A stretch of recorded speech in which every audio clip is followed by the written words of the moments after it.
Joel, first off, man, congratulations on your new film, and thank you for taking a little bit of your time. I appreciate it. Thanks, man. I appreciate you. So, quickly, how great was it to get to work with the legendary director John Woo?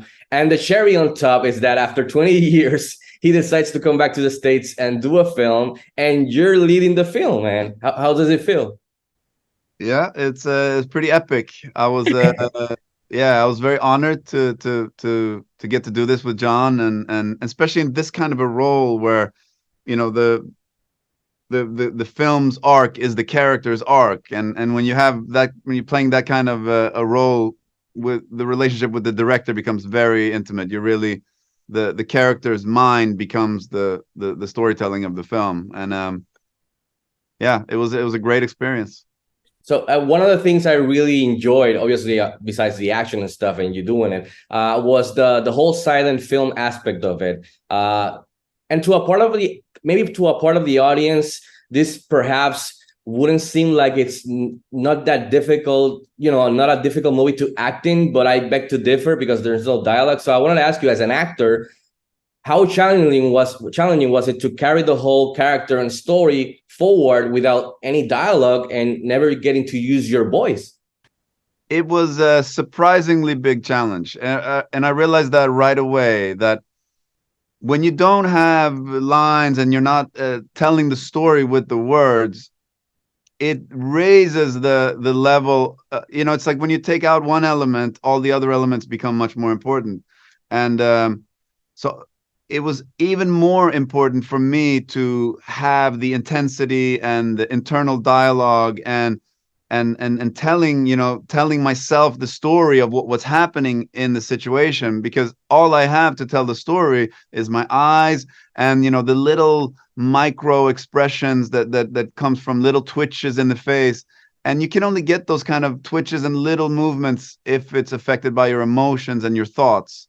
So it forced me to be even more present and more emotionally engaged in every moment than I think otherwise. So it was quite demanding. Me and Catalina, we were talking about it early. We were like, wow, this is like, I have to like go in and like really prepare emotionally before every take. It's yeah, it was tough. Man, I thought you were fantastic. As a father myself, I was living through you. I was rooting for you the whole film. So before wrapping up, I wanted to ask you. I mean, one of the action genre has, fans have always loved the whole vengeance as a theme, as a hook. So I wanted to ask you personally, why do you think is it that fans can have enough of stories about vengeance, and especially when it's the hero, it's a common, regular civilian? I think vengeance is a primal human emotion, and I think it's the clearest trap. It's like the sugar high.